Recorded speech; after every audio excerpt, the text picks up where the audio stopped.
Ladies and gentlemen, Mr. Burt Bacharach. What the world needs now is love, sweet love. No, not just for some, but everyone. What the world needs now is love, sweet love, not just for some, but for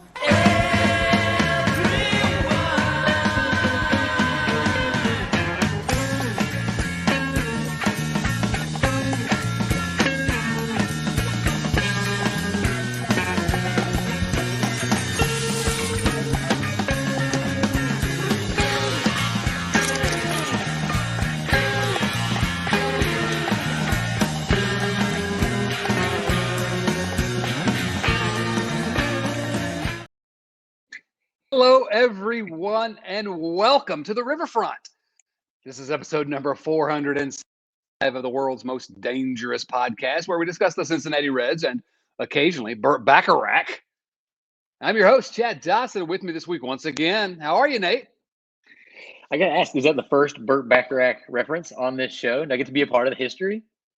Literally the first Burt Bacharach reference. Rest in peace, Burt Bacharach passed away today, legendary songwriter, but I only know him from Austin Powers, as you just heard and or saw. So yes, you did get to be a part of that, Nate. You doing okay? Yeah, I'm doing fantastic. Yeah, it's romantic season. Valentine's Day's coming up. Sparks are flying. Emotions are running high. Some stuff happened in the Reds universe that got my emotions running high, and I'm pretty pumped to talk about it. Also, side note, hashtag basketball podcast. I'm a Phoenix Suns fan, as you know. Big day for us. Kevin Durant's in the fold now. I think favorites in the West. So it's been an emotional day. Yeah, well, LeBron doesn't play for that team, and LeBron is the greatest player in the history of basketball, I've been told this week. Congratulations to LeBron James for setting the scoring record. Before we go further, if you're watching on YouTube, hit that like button and smash the subscribe button. And if you're listening to the audio version, make sure you're subscribed to wherever you found us, Apple, Spotify, Google, whatever. Nate, love is in the air. That's why we started with that clip. Love is in the air. This is Valentine's Day is coming up here in the next few days. And I need to figure out exactly which day because my wife will be upset if I don't. But we thought we'd have a little bit of a love fest here in some ways. A Valentine's Day spectacular. Are you excited about that? I'm pretty excited. I don't think my soon-to-be wife is as excited because for this year for me, Valentine's Day is going to be when she sees what true romance really looks like. And it is me knowing that pitchers and catchers are reporting to spring training. Oh, my goodness. True love. Pitchers and catchers. Baseball is back. Spring is here. We are ready to go. And I've alluded to it a few times on this podcast, but I am all in. This team is absolutely winning the wild card. or at least some baseball games. Some games. One or the other. I'll give you that.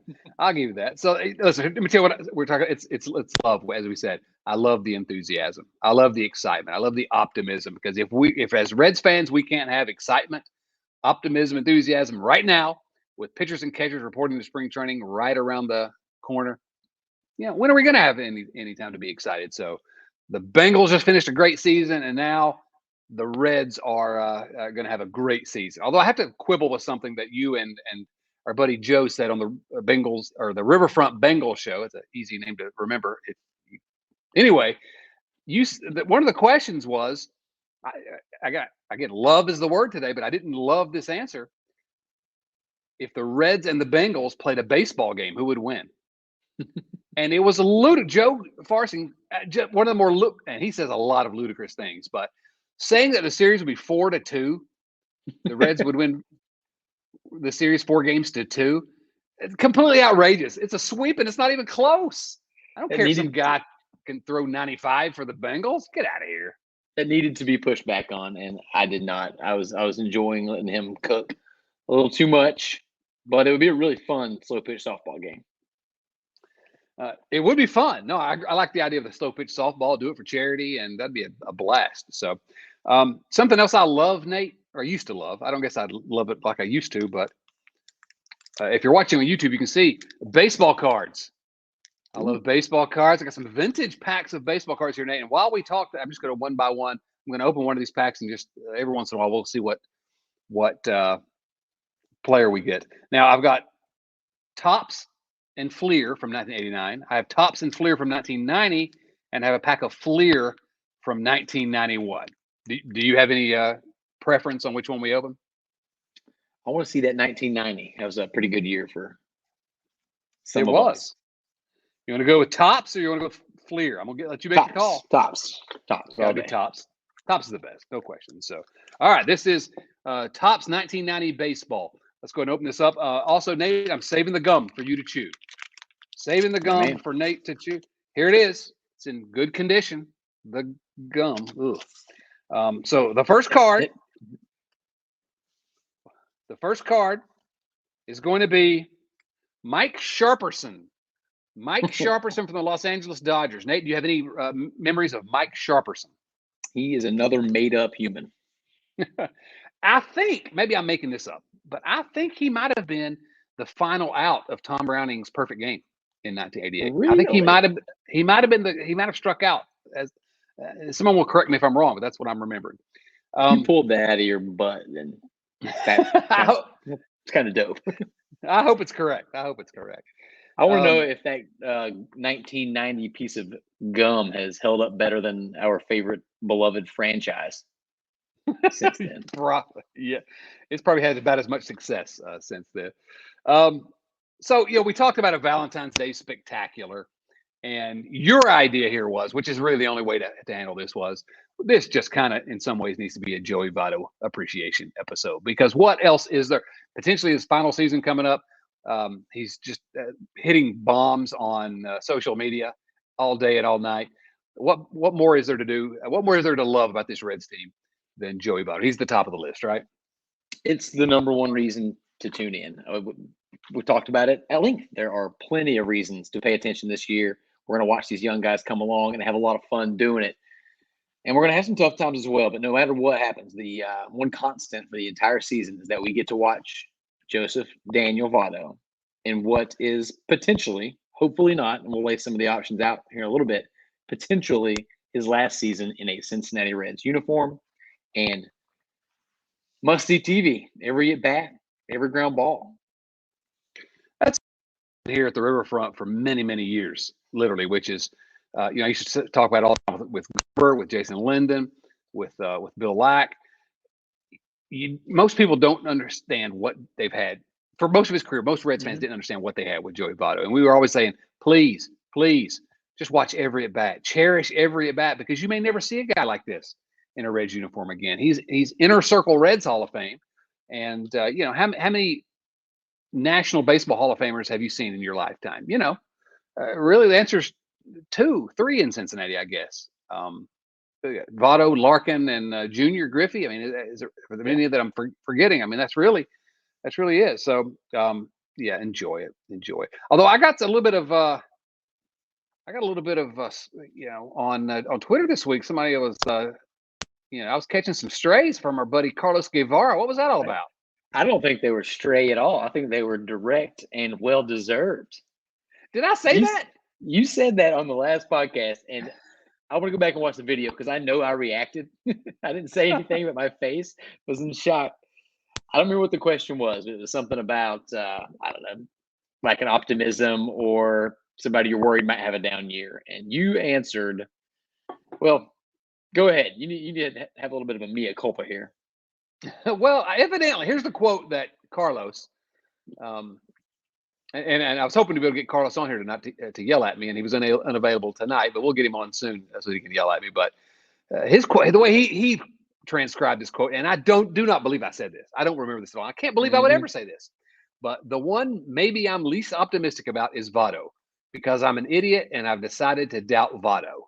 You are telling me I said that? I couldn't believe it when it happened. I was like, he just accidentally inserted a few words that he didn't mean to say into this sentence. Because we never doubt Votto. That's like the rule of the podcast. Right. That's our entire theme, our premise, is how we exist and continue this existence as Reds fans. But you said it, man. And I'm glad that Carlos called that out. Somebody needs to hold on to those receipts. Well, I'll say this. You should have called me out in real time, and I would have given you to do that because that's outrageous that I would say something. And I do apologize. I apologize to Joey. I apologize to Carlos. I apologize to Joey's family. I apologize to all the Joey fans across the world. How can I distract you from what I said? I can't. It's horrific. I mean, really, the truth is, I mean, if you want to talk about cancel culture, oh, there we go. Picture of Joey with the glorious beard Nate put up. I should be canceled for that. I will concede that. Yeah. And maybe I should voluntarily cancel. If ever there was a good reason. But let's talk about our main man a little bit real quick. As we just talked about, this could possibly be the last year we get to watch him in a Reds uniform. My question to you is, what would have to happen for that not to be the case? Well, here's, I was actually kind of thinking about this. We didn't discuss this question ahead of time, but it was something I was kind of thinking about earlier because you keep seeing this is potentially Joey Votto's last season. And, I don't want that to be the case. Obviously, I want him to play as long as he wants to keep playing, and maybe he'll want to stop playing at the end of the year. I will throw out that I don't think this is his last season playing professional baseball. That's where I was going. I don't either. Mm-hmm. I don't. I mean, unless he's hurt all year or he is healthy all year and just really performs poorly, and he might voluntarily decide to give it up. But I can see a little bit of a mini Albert Pujols renaissance. Where he gets a chance with a couple teams, to be the DH or something, and it is going to be heartbreaking to see him in another uniform. And I'll say this: I just can't imagine the set of circumstances that would have to transpire for the Reds, given where the Reds are in this quote unquote cycle, this window, for them to spend any amount of money, and they could probably have him for cheap after this contract. Because whoever signs him is not going to sign him for $2. But I just can't see the things lining up that the Reds would ever bring him back. And it is the only way is if our buddy Phil, and I don't trust him to have this much self-reflection, but if Phil and or Joey have this sort of realization that there's something special. And Joey's talked about this how special it is to play your entire career with one team. That's something that doesn't happen. Joey's mentioned that a number of times. Maybe the cooler heads will prevail and they'll bring him back with no promise that he's going to be the starting first baseman, that, he might be the backup first baseman, and unless he's good, which Joey Votto very well might be good this year, might be deserving of being the starting first baseman somewhere next year. But be the DH or something. I don't know. I don't want to give up hope, but I don't have a lot of faith that he's going to be playing in a Reds uniform next year. And I'm just dreading seeing him wearing, a Los Angeles Dodgers jersey or something. Yeah, that'd be brutal. I'm holding out a little bit of hope. Obviously, I expect that he's going to perform well. Perhaps not one of his top 5 seasons or anything like that, but the Reds potentially have a roster full of below average hitters, and I don't think Joey Votto is going to be one of them. But if he misses a little bit to start the season, perhaps, and then storms back onto the scene with a comeback player of the year campaign, maybe even an all-star nod, what do the Castellinis do? You've had your name raked through the coals for 2 years now. And what if this team's bad, but Joey Votto has a great season? Can you handle that kind of press? It's a $13 million question, right? So $20 million option with a $7 million buyout. I don't know. I mean, I think maybe you could pick that up if he is good, if he's really good. The other side of the coin would be if they could negotiate something small. Like, hey, we obviously can't keep you around at $20 million a year. Would you be willing to sign a 3-year extension at, I don't know, $5, $6, $7, $8 million a year? I don't know what the number would be, but I'm looking at every single option because there is a life where Joey Votto plays in a different uniform. Man, he better win the World Series in that uniform. Otherwise, I'm going to hate every second of it. Yeah, and I'll cheer for whatever team that is. But yeah, that's sort of where I was going, was that maybe the Reds can negotiate something to keep him here. And the reason why there's some glimmer of hope there is that in the past, Bob Castellini legendarily stuck his nose into baseball operations because he didn't want to let guys go that he thought were popular or that he liked. You know, he was nixing trades for Billy Hamilton left and right. You know, Johnny Cueto, Todd Frazier. Todd Frazier, right. So, but he's Bob Castellini's not running the team right now. Functionally, it's Phil, and I don't know if Phil has that same, you know, sentimental bone. So, yeah, that's a tough part of this argument, is that all of those decisions, holding on to those guys too long, those were bad calls. Those were bad decisions. It was a piece of that last rebuild not working out very well. I don't feel the way about this one. Every one of those guys, you could have convinced me that we should have got rid of them long before. Not this one. I say you do whatever he wants. Blank check. Stay in Cincinnati. Just let us know what it's going to take. Yeah, no, I'm all for it. But I actually think my hot take is that in contrast to what I said last week, and trying to gain back the trust of my friends and followers, tweeted out earlier that I think if he's healthy, he's one of the top 3 offensive first basemen in the National League. That was my prediction. Now that's pushing it a little bit, but you know, but if he's healthy, Goldschmidt. When has he ever not been good when he's been healthy? And so I just, you know, I choose to trust Joey Votto. Don't let anybody tell you anything different. I choose to trust Joey Votto. I don't doubt him at all. You've heard it here first, Riverfront fans. Chad is a flop flipper. Next baseball card, Boston Red Sox, Jody Reed. You remember Jody Reed, Nate? I think that guy passes the plate around at my church. I think he was a shortstop. Yes, he was a shortstop. So Jody Reed. Yeah. Oh, the next card was also a Red Sox. Turn back the clock, Fred Lynn. Ooh. Fred Lynn, 1976 Rookie of the Year and MVP. Solid sideburns on that guy too. Good sideburns. So Joey Votto.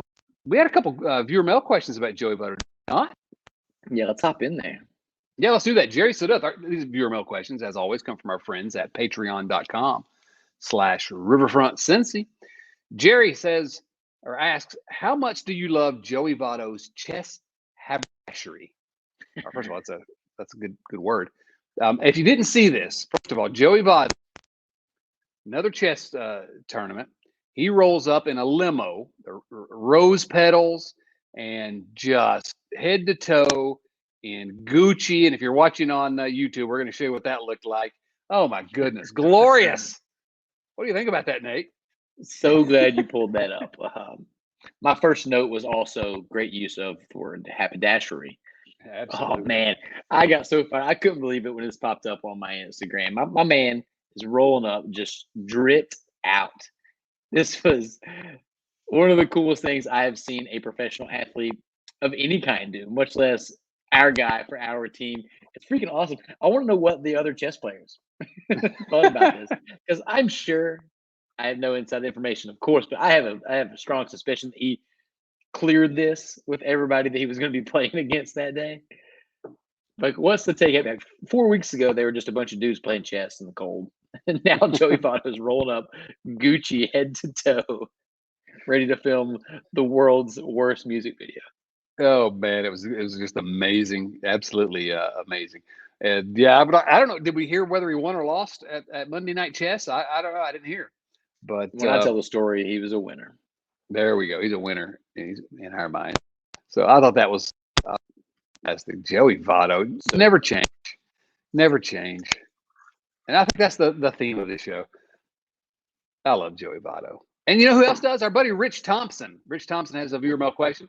In the spirit, I feel it is fair to say that we all love everything Joey Votto. Recently, our man Joey was showcasing his fashion sense wearing a complete Gucci ensemble at one of his recent chess matches. I don't know if he won or not, but it was apparent to me from the pictures that I saw that the future grandmaster was soaking up every moment, being the chicest, I guess, dresser at that tournament. So this inquiring mind is pondering, do you think that we will someday see Joey strutting a catwalk in Milan to Right Said Fred's I'm Too Sexy? Or possibly in a Zoolander sequel? Blue Steel? Can you see Joey Votto doing Blue Steel? Wasn't that what it was? Blue Steel from Zoolander? Oh, yeah. And then Magnum was the one that really saved the day. I'm feeling the Zoolander angle on this, but I want to know what you think his look would be named. I mean, ball four. Right. No, I don't. Well, maybe. Yeah, actually, that's it. That's it for him. He loves to walk. Oh, Sound off in the comments, guys. Let us know. We got to name this look. That is fantastic. That is so good. So good. So, Nate, I don't know, say just about Joey Votto appreciation, or we have some more Valentine's Day stuff coming up a little bit later, but anything else about any of that? No, let's just put a little bow on it, man. Guys, no matter what we say, like we try to be optimistic over here sometimes, and we're going to bring it to you straight, and then we're going to hit some low notes on occasion. But one thing we are not going to get down on all season long is Joey Votto. This is going to be a fun ride, and I apologize to all of your spouses and partners for all the hours they're going to lose in your company for the next 9 months, but so it goes. You know who else I love, Nate? Texas Rangers pitcher Gary Milky white skin there, looks like Gary Milky. Never heard of him. Never heard of him. They don't make names like they used to. What about Dave Leeper for the Padres? I do remember him barely, but when I was a kid, I thought it was David Lepper. I thought that was unfortunate. So anyway, it's a lose-lose. Yeah. So let's jump into the news of the week, shall we? There's lots of news. I think maybe the biggest news of the week to me was that TJ Antone announced on his Instagram that he is going to miss the start of the 2023 season. And it's even worse than that. He kind of closed out the video. You remember TJ Antone, the Reds reliever, who had his second Tommy John surgery, missed all of 2022. He closed out his video by saying that he's going to be there in Cincinnati ready for the playoff push in the second half. So now the optimism is appreciated, but this one bummed me out. We were just talking about doing our roster rundown there a week or two ago, and one of the big keys, the key to the bullpen being decent, is Antone and Lucas Sims. And now it looks like maybe for up to half the season, we're not likely to have TJ Antone. That's a tough break. Yeah, that's putting it lightly. Obviously, on a human level, it sucks for TJ and his family. But as a fan, this bullpen has a chance to be pretty good. It could really be a strength of this team. But the likelihood of that happening is drastically reduced without TJ Antone. My question to you is, at what point do we stop getting optimistic? I don't enjoy having this conversation because I think he's played in 36 games in his major league career. Yeah, it's rough. It reminds me of a couple of conversations we used to have back in the day around redlegnation.com, which were around Sean Marshall, Reds left-handed reliever, who was always on his, working his way back from injury. Oh, he threw some pitches, and then a good guy that some of you may remember named Nick Massett back in the day, another pitcher who was just always eternally on the cusp of returning to help the Reds, and either got hurt immediately or he had a setback. Those guys constantly were having setbacks. So I'm never going to stop being optimistic about Antone coming back because he was so good when he was healthy, and the Reds need him so bad given the state of things now that I've chosen to just always hope for the best and continually be disappointed maybe. But you have to. It's only 2 lines, but go look at that guy's baseball reference page, and there's not a number on there you don't want for your ball club. Yeah, I'm going to let him hurt me over and over and over again. Other news of the week, Nate, we don't really have to talk too much about this, but I do want to at least mention that the Reds announced their spring training television broadcast and radio broadcast schedule. But the Reds are broadcasting 7 games, 7 of their 31 spring training games. And Doug Gray at Red Leg Nation noted, obviously, that some teams have broadcasts available for pretty much every game, just about all of them. The Angels have 26 of their games broadcast. The Reds have 7.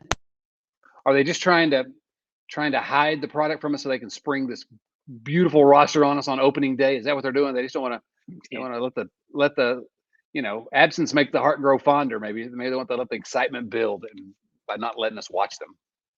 That's certainly one potential scenario. I think it's just the Reds organization and Major League Baseball in general have proven time and time again that they don't consider their fans very often.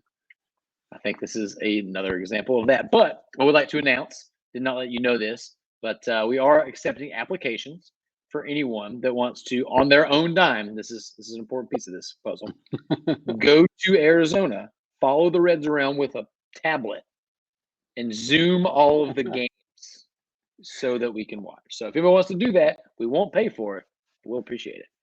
We'll give you a free subscription to our Patreon family. Patreon.com/$2 level. $2 level. Only the $2 level? I was thinking we might go up to the $5 level, but okay. Yeah, all right. Good point. Yeah, whatever. I mean, the thing is, I probably end up watching many of those games if they were broadcast. I don't know how many, since most of them are during the day, but in past years, I've been known to sort of prop it up in the background or up on the computer when I'm doing other things. Just have it on in the background. Yeah, they'd be on. Yeah, so I wish they were broadcasting more just so I can dip in and watch how Joey looks or whatever. Before we get to the next piece of news, Nate, our next baseball card is up. Ooh. Hall of Famer Nolan Ryan. Let's go. That's a good card. California Angels. Nolan Ryan. Before they snapped that picture, he was like, hold on, let me get in my power stance. Yes, I'm sure of it. Glorious. So, and I'm going to go ahead and go to the next card because back-to-back Hall of Famers, Nate. Back-to-back Hall of Famers in this pack. Although this one does not deserve to be in the Hall of Fame, in my opinion. But for the Rangers that year, Harold Baines. Most noted for the White Sox, but Harold Baines. Most noted for being a questionable Hall of Fame inductee. That's right. All right, next bit of news here before we get into what we really are here to talk about, which are the player acquisitions. But just needed at least to mention it because we mentioned the other rankings of the Reds farm system week to week. And so there's now another ranking, Fangraphs. Kylie McDaniel, actually, Kylie McDaniel's not with Fangraphs anymore. He's at ESPN now. He used to be at Fangraphs. I'm sorry. I just saw Kylie McDaniel and I didn't realize he was no longer at Fangraphs. So he released his farm system rankings. Remember, we talked earlier about Keith Law at The Athletic, who had the Reds system rated 13th. Kylie McDaniel has the Reds rated 5th overall. And, he uses a little bit of a different system to rank his, and he explains it. You can go look at it. I don't know which is better. It's all just magic and, hope, frankly. But anyway, he said, he made the point that many or most of the top prospects, the better prospects, will be in the upper minor leagues this season. And so his quote was, so the Reds could be interesting again soon. What do you think, Nate? The Reds could be interesting again soon?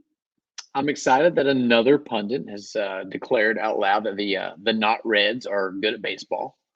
So excited to not watch them this year. But no, I think that I joke. I'm excited for all these guys. I do think that 5th place ranking, however you want to call it, is more in line with what most people have been saying. There's a lot of really good players. And I feel like just last year we were sort of complaining about how the talent was in the lower rungs of minor league baseball. And 1 year later, here we are. So, yeah, that could lead to them being interesting soon. I hope so. They're not interesting now. I don't care about them until they get to the big league, so they better be good at some point. All right, now let's get to player acquisitions this week. As usual, most of these are not particularly interesting because the Reds, who are the kings of minor league contracts with invitations to spring training, more of that this week. But let's run through them. But there's one trade that I think will be interesting to talk about. But first, let's get to Kenny Vargas. Kennis. I think it's Kennis Vargas. It is Kennis. Kenny's. Yeah, Kenny's. There's 2 of them. Yeah. Oh, the Reds signed 2 guys. That's nice. So the Kenny's Vargas A power hitting first baseman designated hitter. He's been described.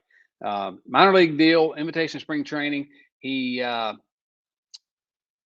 played in the big league some over from 2014 to 2017. And, he can hit.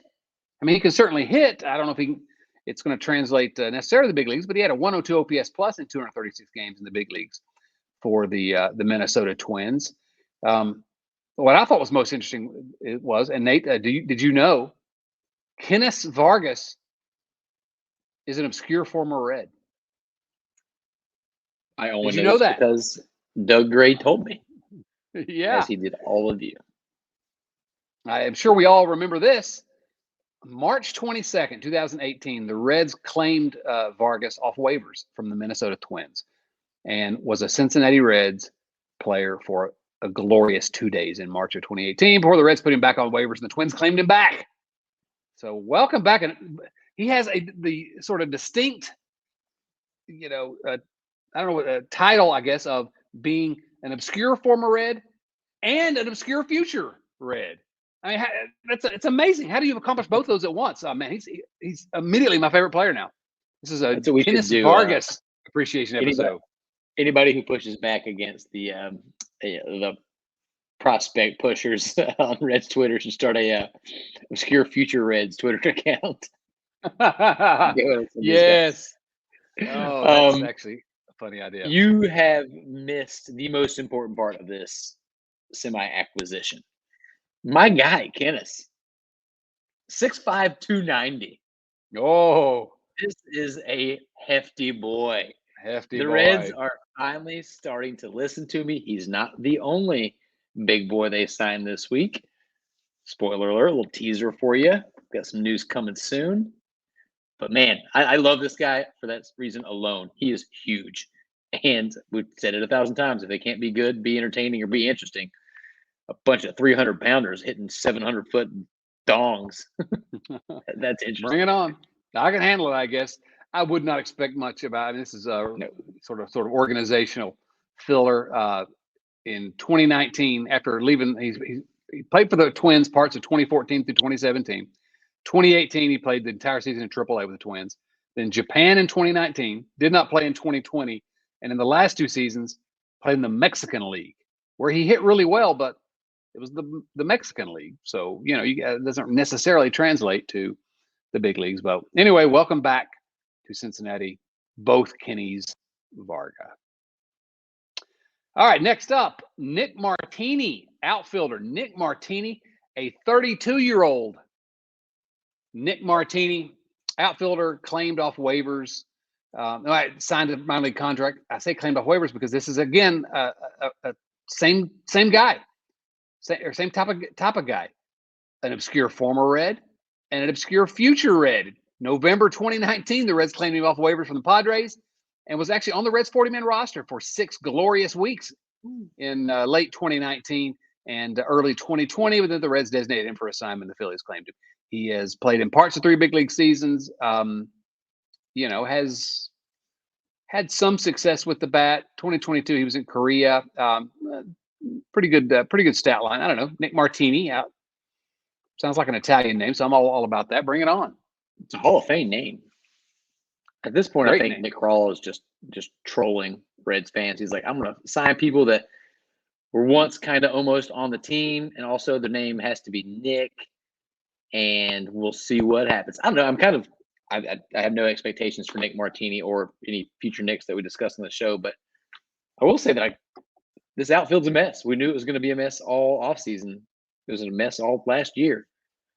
I think Nick Krall's done a decent piece of business finding random, throwaway guys, people on the scrap heap that could potentially make an impact. One we'll get to here in a minute that I'm really excited about. So I don't know. I'm trying to. Well, you are trying. Around the corner. That's faint praise. I mean, I think you're not wrong in one sense in that, given the restrictions Nick Krall has around, he has to find players, and so he's finding some guys in areas where the Reds have weaknesses. But no actual team should be, should not be part of a strategy. Frankly, it should be part of a strategy to fill your AAA roster. And and AAA roster only. And the only reason they come to the big leagues is if there's some kind of big time, injury bug. But anyway, it is what it is. That's where we are with the Reds. Nick Plummer, another Nick, as you said, Nick Plummer, 26-year-old, and also an outfielder. He made his major league debut last year with the New York Metropolitans and did not hit very well, but hit some better in the minor leagues, and then before in AAA last year, and before that hit pretty good in 2021 in AA and AAA. But as Doug Gray notes at redlegnation.com, in his first 4 seasons in the minors, he hit 199. So and somehow he hit 199 his first 4 seasons in the minor leagues, and somehow still made it to the major leagues with the based on he had 1 good season in AA. So I don't know We love an underdog story here at the Riverfront. Also, great baseball reference picture. Strong neck on that guy. Good smile. I'm rooting for him. We're absolutely going to root for all these guys, but we will never see Nick Plummer. My guess is after spring training. Maybe I'm wrong. All right, before we get to the biggest news of the week, Nate, it's time for another baseball card. Are you ready? Let's go. San Francisco Giants pitcher Rick Russell. Ooh, Rick Russell. I have heard of this guy. No, he was actually pretty good for a while. Those of you of a certain vintage will remember he was a really a good pitcher, an all-star with the Giants, and also the most out-of-shape player in the big leagues with only one exception, and that would have been Terry Forster from the Atlanta Braves, who David Letterman famously called a fat tub of goo and then ended up having to apologize. So, Rick Russell. Next one, this is kind of disappointing. It's Billy Ripken. So it's not Cal Ripken, and it's also not the famous Billy Ripken baseball card. This is a different Billy Ripken card. Looks like in spring training, preparing to catch a grounder. So Why Billy is the other Ripken, one famous, Chad? because his dad used to manage the Orioles. I don't know. He said he wrote something indelicate on the handle of his bat, and it got by the. If somehow you Go look haven't that one up. heard that story, Google Billy Ripken baseball card and enjoy. It'll come up. Are you disappointed we haven't got any Reds yet in this pack of baseball cards? I am a little bit. Yeah. It really increases my likelihood of having heard of them. That's true. All right, next. Well, before we get to the big one, I want to mention one last one. Just today, we record this on Thursday every week. The Reds signed Tommy Eveld for the 2023 season. He's a right-handed pitcher, 29 years old, has never pitched in the big leagues. Has been okay in AAA the last couple of years, but has never pitched in the big leagues. But I got to tell you, this guy is one of my favorite players of all time after the way he announced. Did you see the tweet where he announced he joined the Reds? He said, not a great. Go look at the Photoshop that he did of him in a Reds uniform on his tweet. I don't know, maybe a organizational fielder in the bullpen, but 29, never pitched in the big leagues. But maybe he can provide some depth, and my guess is he'll get a chance in the bullpen at some point this year if he performs reasonably well. So bullpen depth is good. We don't have much bullpen depth.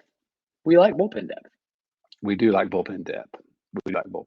All right, so what we've been teasing here, the big trade, and it's kind of silly. This is a quote unquote big trade, but that's where we are right now. The Reds acquired Will Benson, outfielder, in a trade with Cleveland in exchange for minor league outfielder Justin Boyd and a player to be named later or cash. And corresponding move was that our buddy Alejo Lopez designated for assignment. You want to talk about Alejo Lopez first, or you want to talk about Will Benson? I'm brokenhearted about this Alejo news. You deserve better, Alejo. I hope you come back to us. He'll be back. Half me does. The other half, once you get picked up by a contender, somebody's going to start you at second base like you deserve. You can win. You can win your Golden Gloves and your Silver Sluggers and go to your All-Star games. We didn't deserve you, Alejo. I would love to see Alejo Lopez lock on somewhere where he can get a real chance in the big leagues. But my guess is he'll sign a minor league deal with the Reds here soon, and he'll be back. So Will Benson is first of all, Justin Boyd, the guy the Reds traded away, was Cincinnati's second round pick last year. Now, of course, he was everyone at the time of the draft said, the Reds picked him way higher than they should have in that slot because they were needing to save money because they got Cam Collier in the first round and they knew they were going to have to go above slot to pay him. So, but still, I mean, a good a high draft choice. Benson was a first rounder, 14th overall pick back in 2016. Still just 24 years old. He made his big league debut for Cleveland last year. Didn't play a ton down the stretch. Interesting stat line in his minor league career. Career slash line of 222, 350, 443, and just the absolute. He's an Adam Dunn type, home run or walk or strikeout, and which is that can play. But he wasn't. His strikeout rate was way too high, and his walk rate way too low until last year. And then last year, his strikeout rate dropped to 22.7%, by far the lowest of his career. His swinging strike rate 8.7%, and still had really good power. So at AAA Columbus, so people are kind of getting misty-eyed about this guy, which is frankly silly in my opinion. Okay, I'm sorry to rain on your parade what you're going to say because I know you're excited, but he is intriguing. He is intriguing if you want to squint, and he will have an opportunity in Cincinnati. And I think that this is the one guy they've signed in all these deals we've been talking about that has a real chance to maybe even be a starter in Cincinnati. So Take it away. You said it, man. I have decided to let myself be all in on this guy. Why not, man? This is one of those. It's like I'm playing poker, and I've got 3 spades in my hand. There's none on the flop, but I'm still going all in, going for that flush, baby, because there's a chance. There's a chance. I don't know. I mean, I'm going to ignore the fact that his 279 batting average last season in AAA was 60 points higher than almost anything he's ever done. Yeah, I'm going to ignore that. I'm happy to ignore it. He's a massive guy, 6'5", 230. Love it. They say he's a freak athlete, steals a lot of bases. He walks a ton, strikes out a ton, hits moonshots, as you alluded to. Sounds like somebody we love. Sounds like somebody that has a special place in my heart. I don't know about yours. But I love this move. They traded a low-ceiling pitcher that I don't care about at all for a giant monument of a man that hits 800-foot bombs. This is right up my alley. The guy could play. All accounts, he's apparently a super likable guy too. I don't know. This is a good move. Well, he's fun. No, He's fun. He's a fun guy. I think it's a good move. I think it's a good move. First of all, who are you referencing earlier? I assume Calvin Pickering. Is that the guy you're talking about that we both love? Pickering. Yeah. No, I mean, I think it is a good move. It's a good trade. I have no issues with the trade. Phil Castellini probably does because they may have to send some cash with it. But he's a guy that you're trading a guy that was just drafted last year, and so that's basically a lottery ticket. I don't care. Trade all those guys. I literally don't care. For a guy who has some flaws as a player, but has shown some signs in the last 12. He's still young. Shown some signs in the last 12 months of being able to address some of those flaws. And at Great American Ballpark, that power might really, really play, and it could turn him into a productive player. I mean, he may have just sort of earned a big league career, a real big league career, because if he hits some bombs at Great American Ballpark early on, he'll have a chance. I mean, that's it, man. If they gave up that guy whose name I already forgot because I don't care about him, who's some random draft pick that I'll never see and never remember for the rest of my life, for a guy who it's not crazy to envision. They have him under control for a long time. Like if he does hit, if he figured something out last year, if he truly did, then this could be a giant coup by Nick Kroll. Well, again, I love the optimism. I love the enthusiasm. It's the Valentine's Day episode. I love that you love Mr. Benson.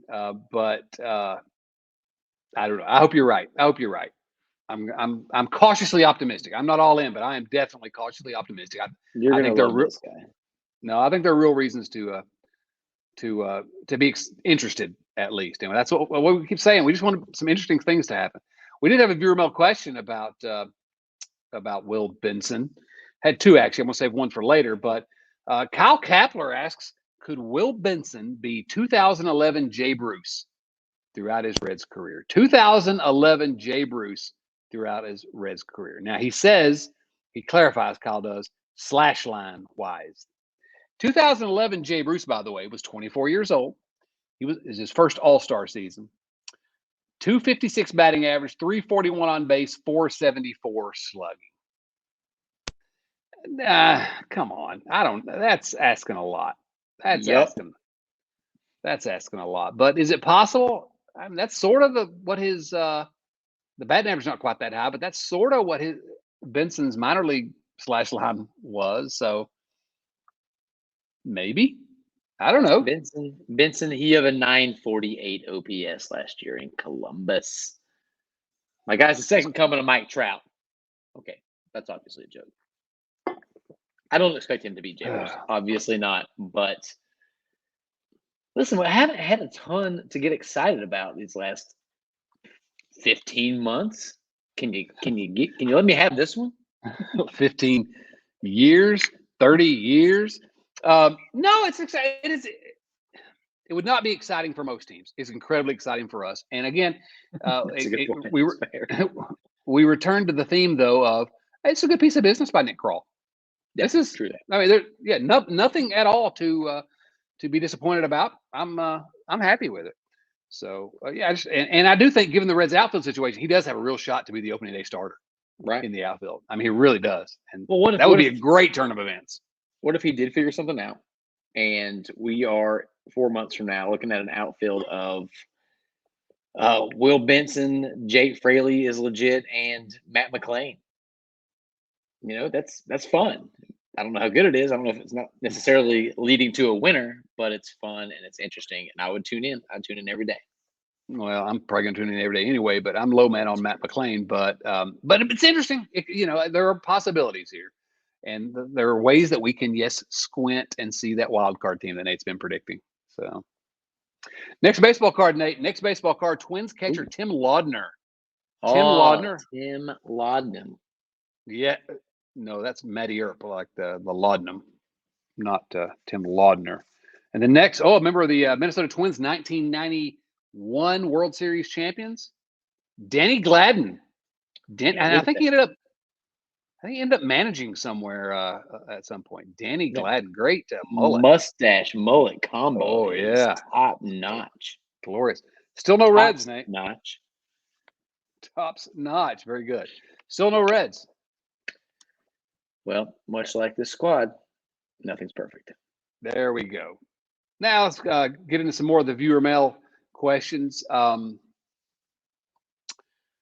But first, let me just mention again, if you haven't listened to that Riverfront Bengal show, go listen to it. It was good this week. First viewer mail question, as always, from our friends at patreon.com/riverfrontcincy. That's patreon.com/riverfrontcincy, where you too can support the world's most dangerous podcast. Mike Perry. India, Stevenson, and Green have all struggled to stay healthy, and the upcoming prospects, Ellie De La Cruz, Noelvi Marte, Christian Encarnacion Strand, etc., all have some red flags in their game. What happens to Reds fandom if these players don't pan out? Mike, we're trying to feel the love this week. What are you doing here? They're all going to obviously pan. No, we're not even going to go that far. We said we'd tell you the truth. But the answer, I think, to what happens if those guys don't pan out, well, the Reds are going to be bad. But the Reds have been bad. I don't think that the Reds, quote unquote, Reds fandom is any different than it is now. Just sort of a general malaise and, whatever. So that's it. We can't go any lower. So we'll be like, whatever, it happened. Yeah, the prospect guys will find new prospects to, dive into the data on, and the ones that are primarily big league fans, they will continue to be tortured in the way that they have been for most of their existence. I will push back a little bit, though. What are the red flags in my boy Christian Encarnacion Strand's game? Everything I don't know the answer to that.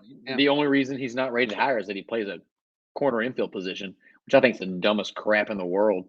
You're going to rate somebody lower because they play one of the necessary positions on a baseball field. There are only 9 positions. The guy rakes. He plays and one of them. One of them. Yeah, that should be the minimum necessary. Yeah, I don't know the answer to that, but I hesitate to say this because I don't really mean it, but there's some small part of my brain that would like to see every one of these guys fail, just so I can watch the prospect huggers, as Carlos Guevara calls them, the prospect huggers, move on to the next generation and try to convince to forget about the ones they missed on. I hope that's a super small part of you.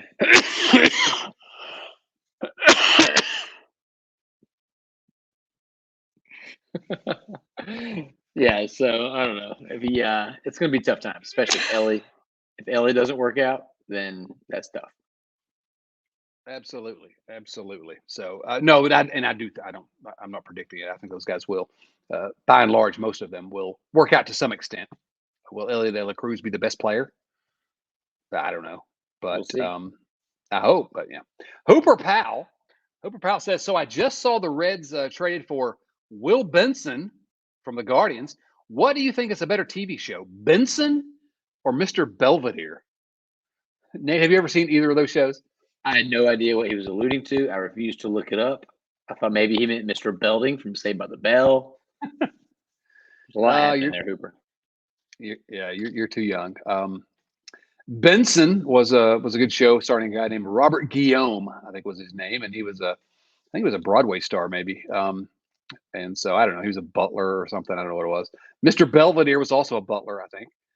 But that show was clearly better because the star of Mr. Belvedere, he actually didn't play Mr. Belvedere, but the star of the show to me was former big league catcher Bob Uecker. Bob Uecker's sitcom, Mr. Belvedere. So that's the answer to that one. James Scott Pyle. I know you guys, well, some of you love the Reds Hall of Fame, but what about the Rock and Roll Hall of Fame? Nominations were announced earlier this month. Any artists that you'd vote for? Yeah, I mean, the first one obviously is going to be Reggie Sanders. It's a disgrace that Reggie Sanders is not already in the Rock and Roll Hall of Fame. I just want to go on record saying that. Nate, there's one in particular that I'm desperate to see get inducted. Are there any that jump out to you, or do you want me to go ahead and go ahead? There were 2 that jumped out to me. Give me your first, just in case it crosses over. Okay, this is the one because this is and long-time listeners of the show will know the very first concert I ever attended. The very first concert, A Tribe Called Quest in Charlottesville, Virginia. Legendary, A Tribe Called Quest, just probably my favorite musical act of all time. Amazing. I wish Fife Dog had not passed away too young, but Q-Tip, Fife Dog, just they're got to be Tribe. Yeah, Tribe Called Quest is definitely dope. But I guess I don't know what constitutes the Rock and Roll Hall of Fame. Willie Nelson's one of the nominees, and I love Willie Nelson. I'm a country music fan primarily. But the Rock and Roll Hall of Fame, I don't know. My two answers would be Rage Against the Machine. How are they not in already? And then Warren Zevon. Warren Zevon is a legend. This is ridiculous. No, go look at all the bunch of good nominees. Missy Elliott. Missy Elliott from Portsmouth, Virginia. Queen of rock and roll, that some say. Some do say that. The other one that I thought was interesting, that is one of my all-time favorite bands that I wish would get back together, the White Stripes. Oh yeah, the White Stripes. Jack White's band, just incredible. If you haven't listened to White Stripes, go. And every single one of you have heard the White Stripes. You may not know that you've heard the White Stripes, but if you've ever been to a ball game anywhere, you've heard the White Stripes. Seven Nation Army. I mean, it's just. But that's not even close to being their best. Best work. I wish I had more time because you could find some really good MLB player analogies for the White Stripes. Like a relatively short peak, but an incredible. Oh, yeah. Pedro Martinez, maybe. Maybe elite. Months. Yeah, I don't know. Did he have really that short of a career? What about Sandy Koufax? Yeah, fair. Pedro had a long enough career, but he had that 3-year run that was maybe the greatest pitching run of all time. Okay, yeah, I see what you're going to that. Yeah, interesting. Good, really good question. Loved it. I mean, yeah. But we all do agree it's Reggie Sanders, then John Franco. Seth Shaner. I recently watched the Netflix documentary Sunderland Till I Die. By the way, Ned, if you haven't watched that, very good documentary series. It's like 2 or 3 seasons about an English soccer team, Sunderland Till I Die. I was struck at the existence of a Phil Castellini-like boob in Minority Owner Charlie Methvin. First of all, how dare you use the term boob on this? This is a family program. We don't use terms such as that, even when referring to Phil Castellini. Minority owner Charlie Methvin. He served as the marketing director in season 2, and his lack of tact with employees and arrogance were upsetting, to say the least. Shouldn't there be some sort of relatability requirement to holding these public trust type of positions? No, it's about cold hard cash. That's what it's about, cold hard cash. But he gets to something that I've been saying on this show for years, and I think it was Ken Rosenthal maybe that I saw say it this week. It's the first time I'd seen someone else kind of say it. I mean, and I stole it from Bill Simmons years ago. Bill Simmons used to say that every team should employ a fan in the front office to every time they start to make a trade or some kind of transaction, just run it by that guy. Make sure it didn't sound stupid. You just make sure that the fans weren't going to revolt over it. And I've said for years, the Reds need just somebody that can talk, somebody that can just, I don't know. They need someone sort of put Castellini behind the curtain and just have somebody pretending to be Castellini. Speaking for him, I don't know, but no, the cash is the only requirement, unfortunately.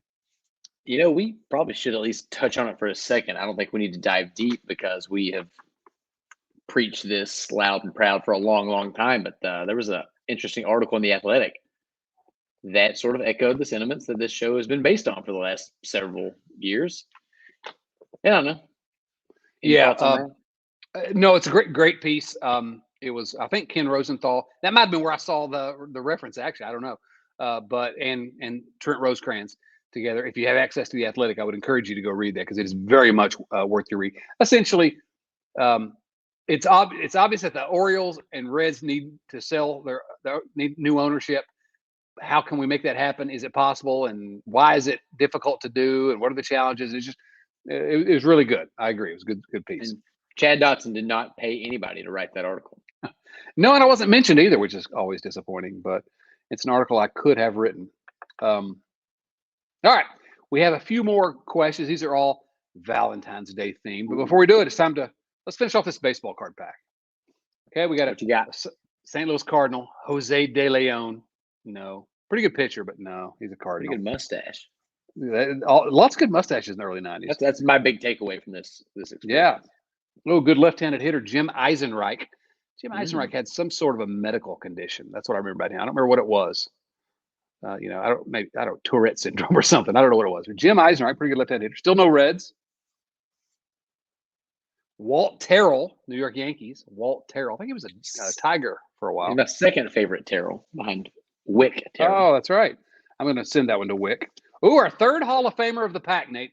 3 Hall of Famers in one pack. This is terribly exciting. Is Ryne Sandberg of the Chicago Cubs. Ooh. Ryne Sandberg. Fuzzy Cubby aside, did like me some Ryne Sandberg. Oh, you could also his absurd spelling of his name. It's just ridiculous. I agree 100%. The Phillies catcher, Steve Lake. And are we have any more left? I don't know. That might be it. That is it. No Reds in that pack, Nate. No Cincinnati Reds, but 3 Hall of Famers.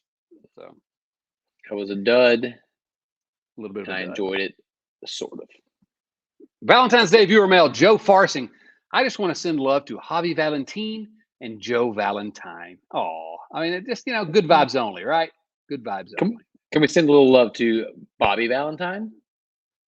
Yeah, not a Red. That mask disguise situation that he pulled was one of the greatest moments in baseball history. And if that happened in today's viral culture, that would be the greatest. Absolutely legendary. So yeah, we will send some good vibes to Bobby Valentine as well. Brandon Kamek, is it possible to love anything more than Phil loves to put his foot in his mouth? I'm glad he said foot, because if he used the term that was used about Phil earlier in this podcast, we were going to have to get a very unsafe rating for children on here. I'm going to quit dancing along that line. Joey Gaditza of the current Reds roster, who is likely the most romantic on Valentine's Day? Who is the most romantic Red on the current roster on Valentine's Day? Nate, I had an initial thought that just jumped on my mind. I'm not sure why it did, but now I'm thinking about that. You could go different ways with this. Did you have someone in mind? I am leaning towards my guy Tyler Stevenson. I mean, I don't know if you follow them on the social medias, but him and his wife are about the cutest thing in the world. I imagine that if he wasn't in Arizona for spring training, he'd pull out all the stops, rose petals all over the house. The guy's doing some things. He's just a sweetheart of a man. Ty Steve is my answer. Ty Steve. Ty Steve is he's one that I thought of, and you're right. I don't get on the Instagrams too often, but I have seen he and his wife, they post some things, and they do seem to be enjoying the life of a young big leaguer, young big league family. I was going to say Jonathan India, and the reason I say that is because he just seems so all in on everything. You know, he's thrown himself into Cincinnati, so you got to think he would throw himself into whatever relationship he's in on Valentine's Day. I don't know, the most romantic. He was my next choice. Yeah, so that's what we'll go with that. We'll split the vote there. So you're all right. The Reds are in good hands. I'm saying what a romantic studs. And add that to the list of many reasons that we love the Cincinnati Reds. And you know who else we love? We love all of you. Oh man, are you feeling the love, Nate? I love most of you. I have to spend like an hour a week with Joe Farsing, and that gets pretty tough. Yikes. Well, what else is going on around the riverfront? One last chance to talk about it, Nate. Yeah, just kidding. Me and Joe, we recently released our season in review episode for the Cincinnati Bengals at the Riverfront Bengals show using Simpsons clips, and it got off the rails immediately, never got back on the rails, and we had a freaking blast. So I highly recommend you check it out. It is absolutely hilarious, especially if you're a Simpsons fan like me, but you don't have to be a Simpsons fan to enjoy it. But Nate, I'm going to play the best clip here. Can I play the best clip to convince people to listen to your? Maybe I don't know if I should or not, but here we go. This is my favorite clip. I'm a unitard. I don't know what that means. I don't know if you're. Actually, I wish I hadn't said that now. Milk was a bad choice. All right. Yeah, go check that out if you want. Thanks to all of you for listening and supporting the Riverfront. Remember to subscribe to the show, please, on YouTube or in your favorite podcast app. You'll find us on Twitter, Instagram, Facebook. We're at Riverfront Cincy everywhere. And then again, I say it every week, but a huge thank you to our supporters at patreon.com/Riverfront Cincy. I keep saying it, and it's absolutely true. This show would literally not still be going on without the support of that Patreon family. So we really would love for you to come join us. Click the link in the show notes or go to patreon.com/Riverfront Cincy. Nate, always good, buddy. So much fun. All right. Shout out to Adam Dunn. Shouts to Lisa Verto, Wayne Krinchicki, and Burt Bacharach. For Nate Dotson and Eli Cash, this is Chad Dotson saying, so long, everyone.